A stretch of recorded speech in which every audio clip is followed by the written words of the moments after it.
The cable back squat using a dual hook straight bar is a cable squat variation that loads the weight on the back similar to a barbell back squat. When it comes to cable squats, this variation provides a good setup that allows you to overload the muscles in the legs, including the quadriceps, hamstrings, and glutes. Here's how to do it properly. Position both cable machine pulleys to a low setting, then attach the end of the dual hook straight bar to each pulley. Stand with your back to the cable machine, then place the dual hook straight bar across your upper traps similar to the barbell back squat position while gripping the bar with both hands.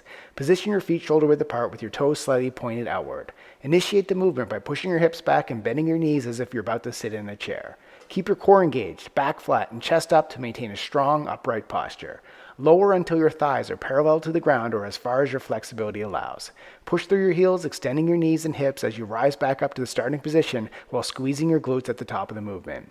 Keep your knees tracking in line with your toes and avoid letting them collapse inward. Repeat for reps. Subscribe to get a new exercise video demo every day.